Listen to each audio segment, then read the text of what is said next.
Assalamualaikum warahmatullahi wabarakatuh. Bismillah, alhamdulillah, wassalatu wassalamu ala rasulillah, wala hawla wala quwwata illa billah, amma ba'du. Pendengar Buletin Dakwah Kafah, rahimakumullah. Alhamdulillah kembali hadir di tengah-tengah Anda semua, Buletin Dakwah Kafah. Kali ini edisi 330, 21 Rajab, 1445 Hijriah, 2 Februari 2024 Masehi. Kali ini akan mengangkat tema wajib membebaskan Al-Aqsa dari cengkraman Zionis. Bismillahirrahmanirrahim. Salah satu peristiwa penting yang terjadi pada bulan Rajab adalah Isra Mi'raj. Momentum itu memiliki banyak arti dan hikmah bagi kaum muslim. Allah Subhanahu wa taala memperlihatkan kekuasaannya.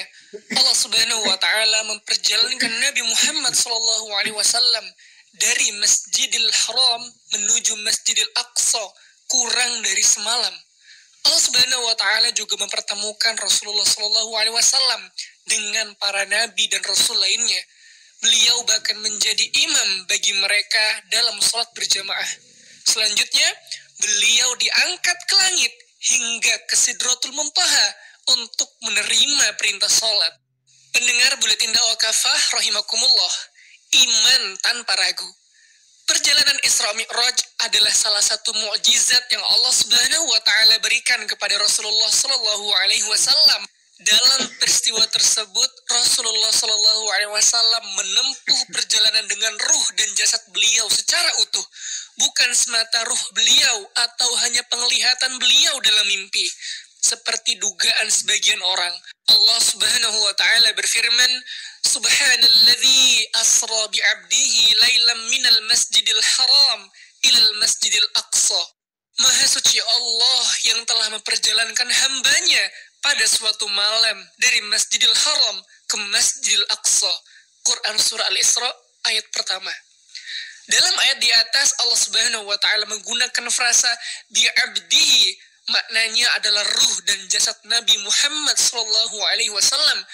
Al-Hafidh Ibnu Hajar Al-Asqalani rahimahullah mengatakan, sungguh Isra Mi'raj terjadi dalam semalam. Nabi Muhammad SAW mengalami peristiwa ini dalam keadaan terjaga dengan jasad dan ruh beliau. Peristiwa ini terjadi setelah beliau diutus menjadi Rasul. Inilah pendapat mayoritas ulama ahli hadis, ahli fiqih, dan ahli kalam. Pendapat ini didukung oleh hadis-hadis yang sahih. Ibnu Hajar Fathul Bari juz ke-7 halaman 197 Maktabah Syamilah. Bagi Allah Subhanahu wa taala tidak ada yang mustahil. Allah Subhanahu wa taala berkuasa untuk memberikan mukjizat dalam bentuk apapun kepada para nabi dan rasulnya. Allah Subhanahu wa taala berkuasa menjadikan tongkat Nabi Musa alaihi salam mampu membelah lautan. Allah Subhanahu wa taala berkuasa untuk menjadikan dingin kobaran api yang membakar Nabi Ibrahim alaihi salam. Dengan itu beliau selamat, tidak hangus terbakar. Allah Subhanahu wa taala pun berkuasa untuk memperjalankan Rasulullah sallallahu alaihi wasallam dari Masjidil Haram menuju Masjidil Aqsa hingga mengangkat beliau ke Sidratul Muntaha hanya dalam waktu kurang dari semalam. Karena itu setiap muslim wajib mengimani peristiwa Isra Mi'raj ini sebagai bagian dari kebesaran Allah Subhanahu wa taala dan salah satu mukjizat Nabi Muhammad sallallahu alaihi wasallam. Pendengar Buletin Dakwah Kafah rahimakumullah, kemuliaan Masjidil Aqsa. Bagi kaum muslim, Masjidil Aqsa memiliki banyak arti. Pertama, Masjidil Aqsa pernah menjadi kiblat pertama kaum muslim dalam menunaikan salat selama 16 bulan. Kemudian Allah Subhanahu wa taala mengubah kiblat mereka ke arah Makkah. Lihat Quran Surah Al-Baqarah ayat 144.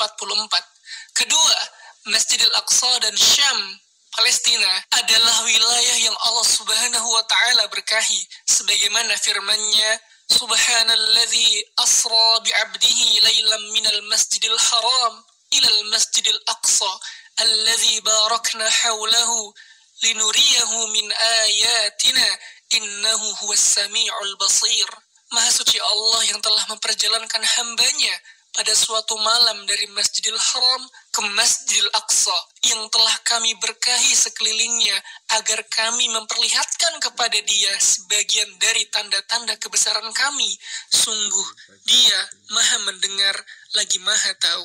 Quran Surah Al-Isra ayat pertama. Syekh Wahb Az-Zuhaili dalam tafsir Munir menyebutkan Syam atau Palestina adalah tanah suci yang telah Allah berkahi dengan banyaknya nabi yang diutus ke sana. Syariah yang mereka bawa telah menyebar ke seluruh dunia. Tanah ini dikaruniai kesuburan, pepohonan dan sungai-sungai yang melimpah. Dengan itu, kebaikan dunia dan akhirat seolah-olah ada di dalamnya. Az-Zuhaili, Tafsir Munir, juz ke-17 halaman 88. Rasulullah SAW juga mendorong kaum muslim untuk beribadah di Masjidil Aqsa karena besarnya keutamaan yang Allah Subhanahu wa taala limpahkan. La tushaddur rihalu illa ila 3 masajid, Masjidil Haram wa Masjid hadza wal Masjidil Aqsa. Janganlah mengencangkan pelana untuk melakukan suatu perjalanan kecuali menuju 3 masjid, yaitu Masjidil Haram di Makkah, Masjidku, Masjid Nabawi di Madinah, dan Masjid Al-Aqsa di Palestina. Hadis riwayat Bukhari dan Muslim. Kemuliaan dan keberkahan yang Allah Subhanahu wa taala limpahkan tersebut berlaku hingga hari kiamat. Sayang, hari ini Masjidil Aqsa berada dalam penjajahan kaum Zionis Yahudi. Mereka telah sering mengotori dan menistakan Masjidil Aqsa. Mereka pun telah puluhan tahun melakukan berbagai kekejaman dan kekejian terhadap kaum muslim di sekitar Masjidil Aqsa dan Palestina secara umum. Semua mereka lakukan dengan dukungan oleh pengkhianatan para pemimpin muslim, khususnya di Timur Tengah, dan dukungan negara-negara barat kafir. Pendengar Buletin Dakwah Kafah, rahimakumullah. Penistaan Al-Aqsa oleh Zionis Yahudi. Palestina dan kawasan Masjidil Aqsa telah dicengkram oleh Zionis Yahudi lebih dari 76 tahun. Entitas Yahudi telah mengusir lebih dari 1,8 juta jiwa warga Palestina. Sejak pecah perang pada tanggal 7 Oktober tahun lalu, militer Zionis telah membunuh lebih dari 25.000 warga Palestina, termasuk wanita dan anak-anak. Dilaporkan sejak Desember tahun lalu, setiap hari 160 anak Palestina tewas akibat serangan kejam entitas Yahudi. Masjidil Aqsa juga dinista dan dirusak entitas Yahudi. Mereka membuat terowongan di bawah pondasi Masjidil Aqsa dengan dalih mencari sisa-sisa kuil Sulaiman. Terowongan ini tentu membahayakan struktur bangunan di atasnya. Berkali-kali pula militer Zionis menyerang ke dalam Al-Aqsa untuk menangkap dan membunuhi jamaah yang berada di dalamnya. Agresi itu juga sering dilakukan pada bulan suci Ramadan saat umat muslim sedang menunaikan ibadah di dalamnya. Perampasan dan penistaan terhadap Palestina dan Masjidil Aqsa adalah hasil kejahatan negara-negara kafir barat, terutama Inggris, Amerika Serikat, dan Lembaga Bangsa-Bangsa atau LBB. Pada tahun 1917, Menteri Luar Negeri Inggris, Lord James Balfour, mengeluarkan deklarasi Balfour. Isinya adalah dukungan kepada Zionis Yahudi untuk menguasai tanah Palestina. Deklarasi Balfour didukung oleh sekutu dan disetujui oleh Liga Bangsa-Bangsa atau organisasi sebelum PBB pada Juli 1922. Namun demikian, perampasan dan penistaan terhadap Masjidil Aqsa tidak akan terjadi jika para pemimpin dunia Islam tidak berkhianat dengan mendiamkan penjajahan ini. Setiap kali terjadi agresi militer Yahudi terhadap warga Palestina dan Al-Aqsa, mereka hanya mengecam. Bahkan sudah ada 6 negeri Muslim yang terang-terangan menjalin hubungan akrab dengan negara Zionis Yahudi. Turki, Yordania, Bahrain, Mesir, Uni Emirat Arab, Maroko, dan Sudan. Padahal Allah Subhanahu wa taala mengancam, "Ya ayyuhalladzina amanu la tattakhidhul yahuda wan nasara awliya ba'duhum awliya'u ba'd wa may yatawallahum minkum fa innahu minhum Innallaha la yahdil qawmaz zalimin.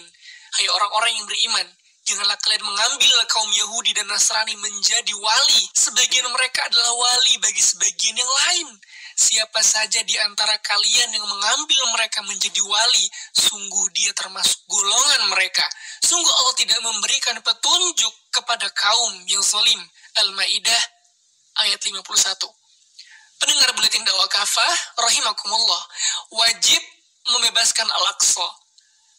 Membebaskan Palestina dan Masjidil Aqsa adalah fardu atas kaum muslim.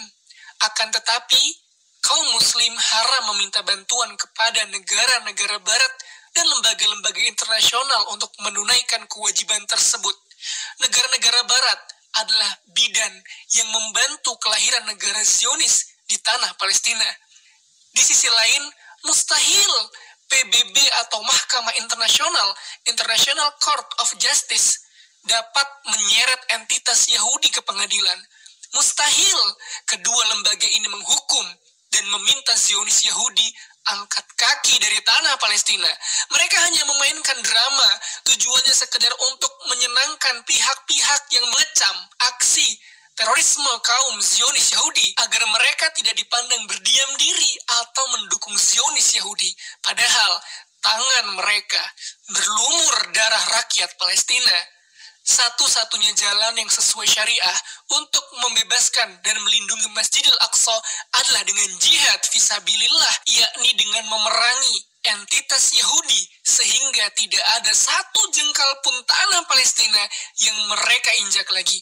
Allah Subhanahu wa taala berfirman, "Waqtuluhum haitsu taqiftumuhum wa akhrijuhum min haitsu akhrajukum." Perangilah mereka di mana saja kalian menjumpai mereka dan usirlah mereka dari tempat mereka telah mengusir kalian.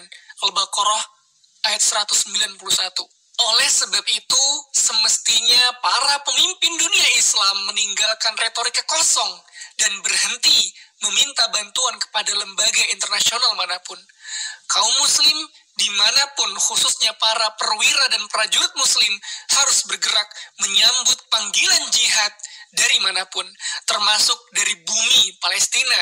Tidak sepantasnya mereka berdiam diri dan berpangku tangan. Ya ayyuhalladzina amanu stajibu lillah walir rasul idza da'akum lima yuhyikum. Hai orang-orang yang beriman, penuhilah seruan Allah dan seruan Rasul jika dia menyeru kalian pada suatu yang memberikan kehidupan kepada kalian. Al-Anfal ayat 24. Wallahu a'lam bissawab. Demikianlah materi Buletin Dakwah Kafah edisi 330 21 Rajab 1445 Hijriah 2 Februari 2024 Masehi dengan judul Wajib Membebaskan Al-Aqsa dari Cengkraman Zionis. Terima kasih. Wassalamualaikum warahmatullahi wabarakatuh. Atau